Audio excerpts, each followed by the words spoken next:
Historinha que eu desci do avião com meu radinho transistorizado, que era tipo iPhone daquela época, e desci do avião em Congonhas e tentei ligar para o meu canal favorito de Nova York, né. E de repente saía uma língua que eu não reconhecia, tá, eu falei: "Caraca, meu radinho foi possuído, assim, por um espírito de alguma outra língua", tal.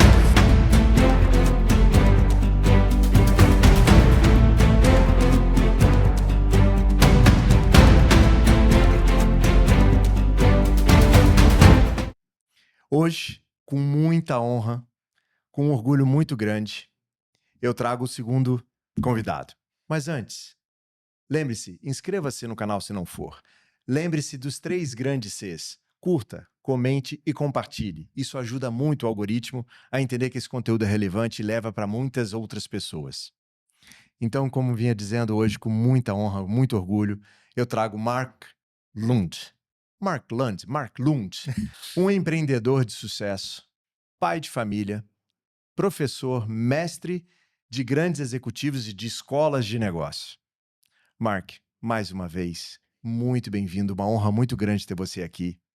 Me diga, quem é Mark Lund? Bom, começamos com obrigado por me convidar. Aí a gente continua com muita energia, porque a gente tem que trazer muita energia para o ouvinte, né. Então esse é meu objetivo, né, compartilhar com vocês essa energia que eu estou juntando há 71 anos. Uau! Então, do topo deste Everest, eu quero trazer algo que vai servir para os teus ouvintes, etc, teu canal, e, se Deus quiser, ajudar no que puder, Já né. está ajudando, muito obrigado. Então a pergunta é: quem Quem é é Mark Lund? Mark Lund? Bom, como eu falei, 71 anos tentando responder essa pergunta, né. Acho que eu estou chegando perto da resposta, né. Mas desde os 20 anos, eu diria, eu tinha, essa curiosidade para saber quem somos nós, né. E então, até na faculdade dos Estados Unidos, eu fiz em Massachusetts, eu fiz um diploma de, filosofia oriental, para começar a minha busca, né, para responder essa pergunta que você, citou. Quem é o Mark Lund? E então, depois de 71 anos de muito surf, depois de muitas aulas, muitas palestras, muitas empresas, etc, tal, muita reflexão, acho que eu estou chegando um pouco mais próximo, mas é uma resposta bem complicada. Mas já tem? Eu acho que já tem. Eu diria, eu até brinco comigo, eu não sei se o Mark é a fruta ou a semente? A maçã ou a semente da maçã, né? E eu estou cada vez mais migrando para a semente do que para o Mark, né? O Mark está aqui hoje, amanhã já foi, etc, tal, mas a semente perdurece, né, fica. Sim. Então acho que esse é o Mark que eu estou buscando nesse momento, né. Muito legal. Como é que chegou o Mark até a gente vai falar isso, claro, é natural a gente percorrer esse tema, como nos conhecemos, mas o Mark veio porque o Mark não é daqui. Não. Quer dizer, o Mark é daqui, é de lá, é daqui, enfim. De onde é o Mark? Mark, biologicamente falando, nasceu em Nova York. Uau! Ah, Vim para cá em 65 e odiei Brasil na época, porque eu tinha 11 anos, eu estava começando a namorar, estava começando a revolução dos Beatles, do Bob Dylan, de rádio transistorizado, eu podia andar até a escola ouvindo as músicas que estavam sendo lançadas, né. E, de repente, meu pai, pá, pega todo mundo, traz para o Brasil, que ele que montou uma editora aqui no Brasil. Aliás, ele montou Seleções, aquela revista, lá atrás. E, naquela época, na verdade, eu fui concebido no Brasil. Minha mãe foi embora grávida em 53 comigo. Então, born in Brazil, made in the USA. Mas, quando eu cheguei no Brasil em 65, era quase que o Paquistão da América Latina, meu.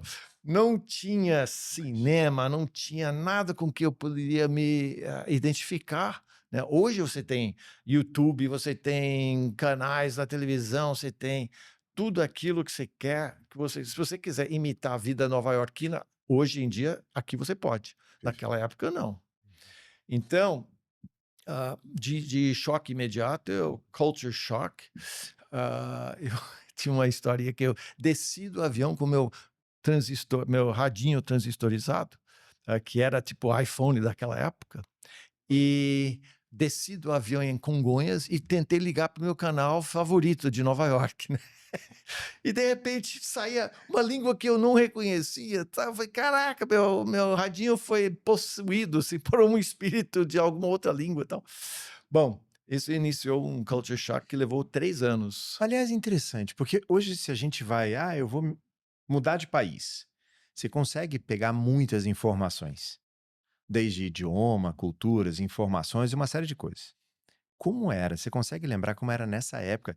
Que é isso, você veio com o radinho na mão, e aí, tá falando um negócio que eu nunca ouvi falar. Então, claro, a informação era extremamente difícil de se conseguir.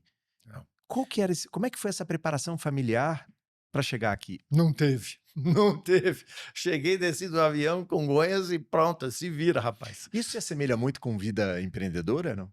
Bom, boa pergunta, adorei essa pergunta. Sim, bastante, porque você está navegando waters uncharted, sem mapa. Então, você tem que se virar e esperar que o destino venha te encontrar, né, com alguma solução. Então, a minha experiência empreendedora, que a gente vai discutir e tal, tem muito disso, né, dessa choque cultural, empresarial, comercial, seja que for. Imagina, e aí essa criança ou pré-adolescente de 11 anos chega numa outra cultura que aquele radinho não captava aquela codificação verbal, né, o idioma que ele estava acostumado. E como é que foi? Que virou? E foi para São Paulo ou foi Rio de Janeiro? São São Paulo, Paulo. e cheguei e entrei em profunda depressão. Meus pais, depois de 3 anos, escola, quarto, escola, quarto, escola, quarto, estavam preocupados comigo e ia chamar um psicólogo. Escola americana? Escola americana, Tá. ficava na Chácara Flora, lá em São Paulo. E daí o destino, né, entra em ação. E um amigo meu da escola falou: escuta, eu vou surfar esse fim de semana. Você não quer vir comigo? E eu era de Nova York, surf para mim era uma coisa exótica, etc. Tal. Então eu falei: não, vou, com certeza, vamos lá, vamos lá. Peguei uma onda no Canto do Maluf, Guarujá, e mudou tudo. Aí eu queria conhecer brasileiros, meus amigos do surf, colegas, queria falar português, eu queria explorar o mar, etc. Tal. Virou uma 180 graus, assim, uma virada, guinada total. E a partir daí eu comecei a ter muitos amigos que foram os empresários, os empreendedores, por coincidência, um pequeno grupo de gente fundaram Hang Luz, que a gente estava falando, fundaram OP, Ocean Pacific, fundaram Town & Country, etc, etc, etc, do mesmo grupinho, Lightning Bolt, etc, todo esse pessoal. Então, a gente estava enfronhado nessa cultura do surf. E aí boiei, aí eu estava no meu ambiente. E daí a coisa, aí eu me apaixonei pelo Brasil, pela cultura brasileira, e a partir daquele momento eu comecei a observar a cultura brasileira do lado de fora. E observando, eu falei, nossa, esse pessoal é muito feliz. Muito mais feliz do que os meus nova-iorquinos. Aí eu comecei a pensar, por que eles são felizes? E daí eu comecei a enxergar que o brasileiro, diferente do americano, ele põe a relação na frente de tudo. Então, o relacionamento está no topo da sua lista. O americano, o resultado está no topo da sua lista. E a relação vem em seguida, se der certo. Eu, observando, eu pude estudar a maneira brasileira de ser e adotar conscientemente, eles fazem assim, eu vou fazer assim, eu vou copiar aquilo, etc. Tal. E eu fui juntando características do brasileiro. 5 anos depois, eu fui para a faculdade em Massachusetts e eu era um estranho no ninho. Eu não estava me identificando nem um pouco com o americano mais, porque eu tinha adotado essa maneira brasileira de ser, que me deixava mais feliz, né? Inclusive, hoje, quando eu trago os MBA de Boston para conhecer Brasil, eles me perguntam, Marco, por que que o brasileiro é tão friendly, né?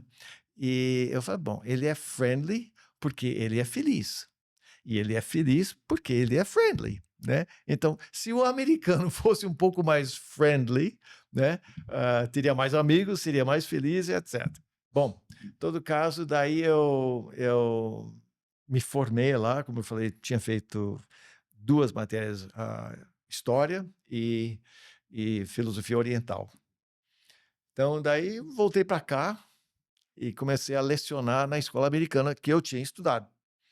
Professor de história. Foi minha primeira experiência na sala de aula. Que legal. E foi muito, tanto que eu tenho contato com eles até hoje. Os alunos de 50 anos atrás, né? E eles, de vez em quando, me mandam WhatsApp ou de vez alguma coisa assim, dizendo: "Ó, Marco, eu lembro daquela música que você tocou na sala de aula, pá, pá". Você não sabe, não tem maior presente para um professor do que pessoas que nem você, que Legal. relembram, pô, esse cara me tocou a minha vida, né? E já era Bob Dylan? Já era Bob Dylan, já era os Beatles, sem dúvida. Here Comes the Sun é minha favorita até hoje, tocam direto. James Taylor, a minha voz era semelhante à do James Taylor e peguei esse folk rock, né, dos Eagles, Crosby, Stills and Nash, etc. Que legal. Era aquela fase, né? You've Got a Friend, né? You got a friend, you've got a friend. Que legal. E aí ficou como professor de história Durante por... 4 anos eu amava a sala de aula. Nossa, como eu me divertia. E eu empreendia na sala de aula, porque a mentalidade de um empreendedor, isso era uma das coisas que nas aulas hoje em dia, para executivo, é muito mais ampla do que CNPJ, Uhum. né? Então, já naquela época, minha pergunta era: são os meus clientes. Como é que eu vou surpreender eles? Então, nossa, eu inventava cada coisa na sala de aula. Eu vou te dar uma dica. Por exemplo, eu tinha que dar aula sobre os Incas, né? E eu falei, bom, a história Inca é muito mais chata do que a dos astecas. A conquista do México é muito mais interessante, muito mais dinâmica. E a das Incas é meio boring, né? Tédio. Aí eu falei, como é que eu vou fazer para passar para eles de uma maneira criativa, empreendedora, essa história dos Incas? Aí o que eu fiz? Eu fui pegar do Mark Twain, ah, como é que é o livro Prince and the Pauper, né? Não sei o título em português, Príncipe e o Pobre, não sei, em que o príncipe tinha um sósia no mundo externo que era pobre e ele era o príncipe. E ele queria conhecer o mundo fora o palácio e o menino queria conhecer o mundo dentro do palácio. Então eles trocaram de lugar no livro do Mark Twain. E aí eu peguei essa ideia e eu falei, pô, vamos fazer isso, vamos ensinar, nós vamos fazer esse troca de papéis, tal. E até tive mumificação, levei rolo de papel higiênico, a gente fazia múmias dentro da sala de aula. Então é sempre a mesma coisa, como é que você surpreende o seu cliente, né? Como é que você tenta botar ele num lugar que ele vai estar feliz, né? Que ele vai estar contente, que ele vai estar interessado. Você fazia isso de forma consciente, essa visão empreendedora, ou era meio instintivo? É mais instintivo. Ah, Meu pai era super empreendedor, minha mãe era super criativa. Eu já tinha, desde os 14 anos, Eu já tocava violão, surfava, estudava muito filosofia, tal. E então eu acho que essa mentalidade empreendedora já vem com a gente. Muito, muito curso pergunta, Harvard, Babson, etc. Tal, se você pode ensinar empreendedorismo, né? Ou se a pessoa tem que ser nata. E eu acho que é uma mistura dos dois, né? Hum, Que você pode empreender nessa questão. Então, sempre busquei, sem querer, vinha naturalmente perfeito. para mim esse caminho empreendedor. Entendi. Você acha que nessa. Te fiz até uma pergunta de com ou não visão empreendedora como professor de história. Já estou avançando um pouquinho, olhando hoje quem tem um CNPJ. Você acha que a gente pode caracterizar que empreendedor, empresário ou dono de CNPJ? Você acha que é tão simples assim ou eu estou sendo muito exigente? Como o empreendedor, aquele cara visionário, o cara que tem ideias mirabolantes. O empresário é que ele gerencia muito bem uma empresa.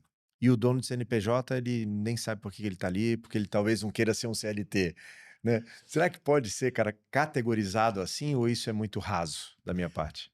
Eu acho uma das coisas que, que voltando no tempo, vou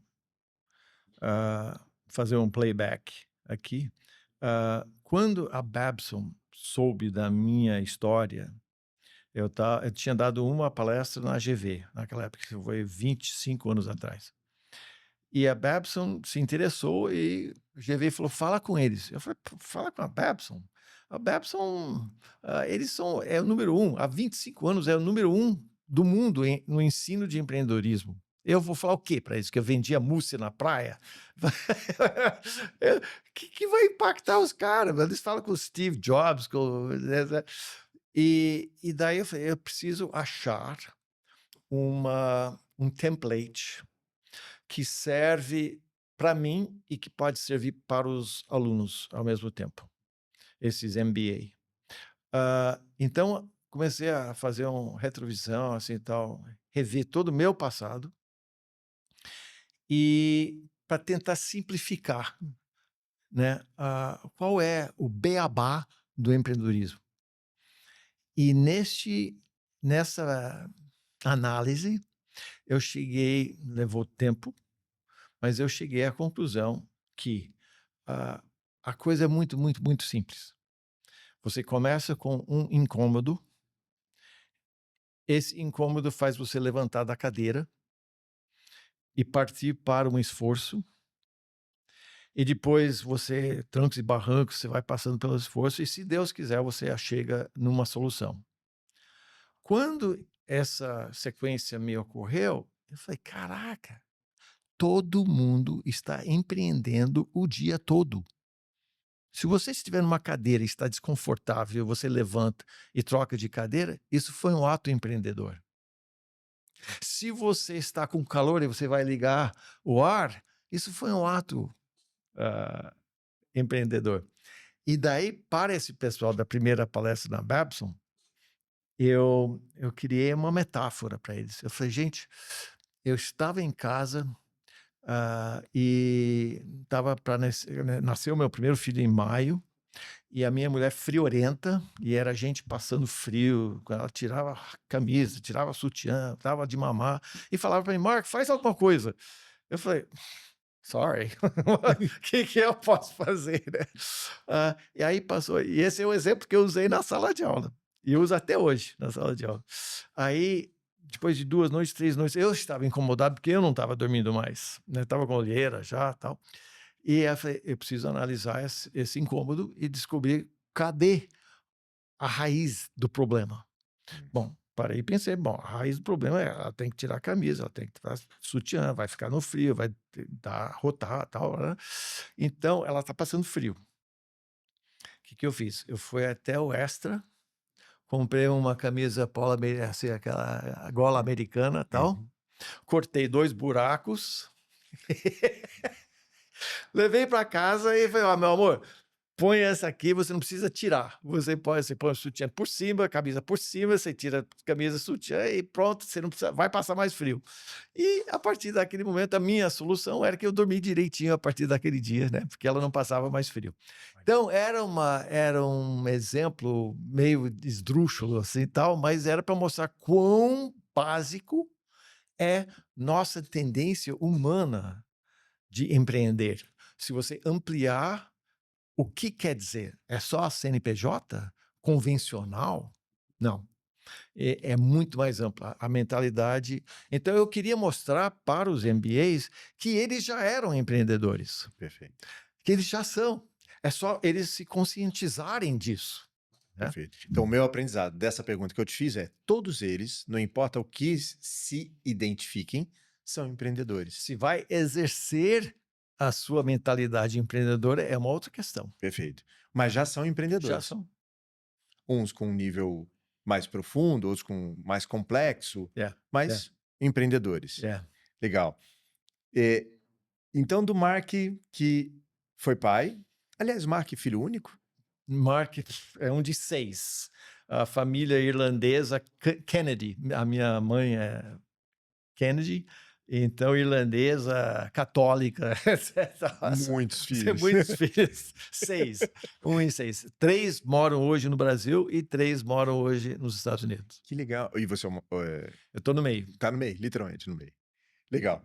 Então, assim, desse momento do Mark, professor de história, pai do primeiro filho, já com a supervisão empreendedora, solucionou a sua dor, a dor da esposa, né? Que ponto surgiu o Mussi?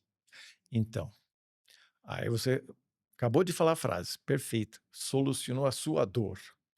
Então, quando eu fui para a Babson tinha um grito de guerra que era "Do you have the passion?" Você tem a paixão? Porque todo mundo falava que a mola propulsora do empreendedorismo era a paixão. Quando eu fiz aquele estudo meu, do meu processo, eu falei, não começou com paixão, começou com incômodo, começou com dor. Né? E a minha dor era morar em São Paulo e querer passar a minha vida no mar, né? Surfando, morando em Maresias e etc. Tal. Então, eu cheguei em Babson e eu falei, gente, vocês me desculpem, mas não é pela paixão, é pela dor que a gente vai ter que proceder. Então, analisei e eu vi que esse é o denominador em comum de todas essas histórias, né? A minha, a dos outros, etc. E a minha dor era estar preso em São Paulo. Então, como é que eu cheguei na Mussi? Eu tinha comprado um terreno no Canto do Moreira, início dos anos 80. Eu não tinha dinheiro para construir ainda, tal, mas daí eu saí do ensino, depois de 4 anos, e fui para o mundo corporativo, e aí eu ganhei o suficiente para construir uma edícula, né, de 40 metros. Mas eu já tinha meu pé em Maresias. E daí o meu sonho era continuar, e isso que eu falo para teus ouvintes, para todo mundo, em todas as aulas, você tem que ligar o antena, o radar, porque você nunca sabe de onde vai vir a resposta. E a vida, ela tem uma tendência de te surpreender. Então, você acha que vai sair a resposta de lá, ela vai vir te dar um tapa nas costas, na cabeça. Perfeito. É para você ficar em 360. Então, você tem que ouvir todo mundo. Você nunca sabe quem vai te trazer a resposta. A vida vai escolher alguém que você menos espera. Então, eu estava saindo, namorando com uma menina, Carolina, na época, e ela falou, Mark, eu quero te convidar para jantar em casa, e eu fiz uma mousse, eu vou fazer uma mousse da minha avó para você. E eu pensei comigo, caraca, eu não gosto de mousse. Mas tudo bem, vamos lá, namorando, tem que comer tudo, né? Aí cheguei lá, bati na porta, e ela falou, Mark, você não sabe o que aconteceu. Deu errado a receita da mousse. Eu falei, já não gosto de mousse, eu vou comer a mousse errada, né? Só que o erro dela caiu exatamente no meu gosto. Perfeitamente no meu gosto. Incrível. porque juntavam os carocinhos e tal. E nem ela sabia como replicar esse erro. A gente levou vários. Bom, em todo caso, daí, isso é serendipidade. 2 semanas depois eu tô, e radar ligado. 2 semanas depois eu tô em Maresias, num jantar de amigos, e alguém falou, pô, aqui, são 86. Nenhum dos restaurantes tem uma sobremesa decente. Alguém deveria oferecer alguma coisa melhor. Aí, pim, a lâmpada acendeu e eu falei, putz, aquela música da Carolina, então. Aha moment. Aha moment total, total. Né? O universo conspirando a favor e tudo mais. E aí eu foi quando eu liguei para ela e falei, escuta, temos que replicar aquele erro lá que você fez. Tal. Bom, aí eu comecei a fabricar, eu trabalhava de dia em vendas, e à noite eu ia para o apartamento, eu fazia 50, 100 mousse, e depois na sexta-feira descia com o carro cheio de mousse para vender para os hotéis, restaurantes e na praia. Né? E só para concluir, tinha 2 meninos que vendia para mim na praia. Eu pagava uma comissão cada mousse vendida, e o outro eu pagava uma comissão cada copinho recolhido. Por quê? Porque eu não queria meu logo, que era Le Moussier, né, na praia, sujando a praia. Isso já em 86, sustentabilidade em 86. Aí, só que era meio trabalho infantil, porque eles eram bem novinhos. Então eu tinha os isoporzinhos deles. Bom, dos moral da história, dos moral, é os dois se tornaram empreendedores. Sensacional. Mais sensacional ainda. Um é empreendedor lá em Maresias, tem sua própria doceria hoje. E o outro sonhou com cozinha, trabalhar no restaurante. Foi para um restaurante conhecido lá em Boiçucanga. E depois um chefe levou ele para São Paulo. Em São Paulo ele conheceu o tal do Cordon Bleu. E esse caiçarinha, criança caiçara, sonhou com um diploma de Cordon Bleu em Paris. Luiz, ele conseguiu. Ele foi lá, ele conseguiu fazer essa história. Ele, depois de alguns anos, voltou para o Brasil. Ele tem um restaurante em Camburi dele. Ele faz todos os grandes eventos com catering da Maria Braga, todo esse pessoal. Ele está em vários programas de televisão. E, mais legal ainda, você falou sensacional. Mais sensacional ainda, por ter sido uma caiçarinha classe baixa, etc. O que ele fez? Com todo esse sucesso, ele montou um projeto social chamado Buscapé. E hoje ele tem não sei quantos, quase 200 alunos caiçarinhas, que nem ele era. Ele ensinando culinária e gourmet e etc. Para eles terem uma vocação quando eles crescerem. E para bancar, olha o empreendedorismo dele. Para bancar isso, como ele virou super conhecido, renomado no meio de chefes do Brasil, todo julho ele faz um evento em Boiçucanga onde ele convida os top e cada chefe tem uma noite e todos os fundos arrecadados pagam esse programa dele. Então, para vocês que são empreendedores, para vocês que estão pensando em ser um empreendedor, não é só a sua vida que você vai impactar. É a vida de muita gente. A gente não percebe quanto essa propagação, essa onda, vai incentivando, motivando outras pessoas. Então, sem palavras, speechless, de verdade. Porque eu queria só fazer um adendo que, assim, quem estiver assistindo e não conhecer geograficamente São Paulo, tudo bem que a gente tem hoje recursos de internet, consegue ver onde é isso, Maresias, Boiçucanga e tal.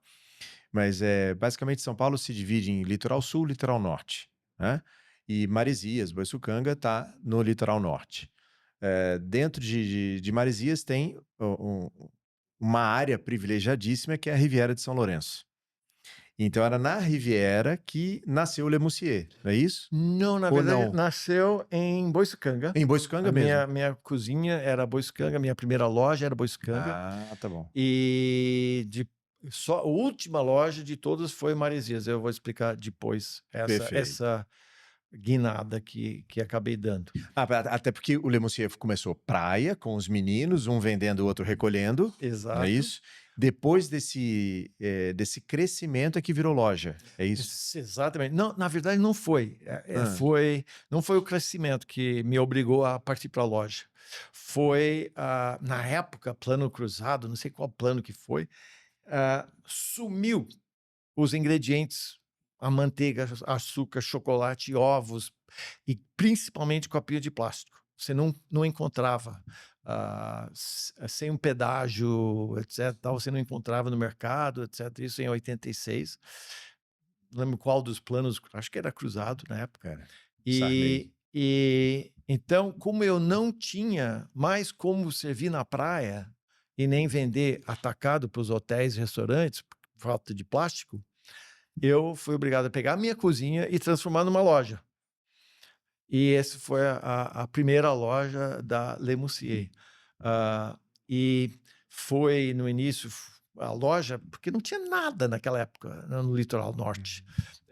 E pessoas vinham de Paraqueçaba, de Ribeira São Lourenço, de 50 quilômetros para vir passar, e chegava a vender mais de 3.000 pedaços de torta em um dia, 12 horas de trabalho. Era uma coisa. Mas meu elogio mais fantástico foi uma noite, eu estava lá, e eu ficava no salão, conversando com todo mundo, etc. Esse é um outro aspecto. Mas chegou um casal, ela falou: Mark, eu acabei de ouvir uma coisa que você vai gostar de ouvir. Eu falei: o que é? Falei: a gente estava na balsa da Ilha Bela, e estava um outro casal com outro carro, e eles estavam discutindo como que eles iam voltar para São Paulo. Se eles iam pegar o Tamoios ou iam pela Le Boursier. Virou nome de rodovia, virou referência da rodovia. Então, todo domingo à noite passava, lotava. Daí eu fui obrigado a abrir Juqueí, porque a Boiscanga não comportava mais o movimento que estava tendo. Daí abri Riviera São Lourenço, daí abri Guarujá. E daí eu fui chamado para fazer franquia em São Paulo. Aí eu falo para as pessoas: quando está redondo, não mexe. Time que está ganhando não se mexe. E eu tinha saído de São Paulo porque eu queria morar na praia. Aí eu vou franquear em São Paulo. A primeira loja foi Iguatemi, Shopping Iguatemi, etc. Depois foi Guasplaza, depois foi Shopping Paulista. Né? E eu fui franqueando em São Paulo, só que eu não via mais a praia. E não via meus filhos, eu não tinha tempo de tocar violão, eu não tinha tempo de surfar. Eu falei: tá tudo errado aqui, tá tudo errado. Eu tenho uma baixíssima tolerância à dor, a incômodo. Aí eu falei: não, sucesso para mim não interessa. O que eu quero é plenitude. Fulfillment, né? A palavra em inglês que não tem uma realização, mas eu falei: não me interessa o sucesso. O meu sucesso vai ser definido pelos outros ao meu redor. Mas isso não garante a minha paz, né? Meu sossego, etc. O fulfillment, a plenitude, realização, vai ser uma coisa minha. Eu que vou definir isso, se eu estou sentindo ou não. E eu não estou mais sentindo. Então, vou embora. Aí que foi para Maresias. Aí que eu falei: pô, mas Le Monsieur já está consolidada na praia. Eu preciso de um novo conceito.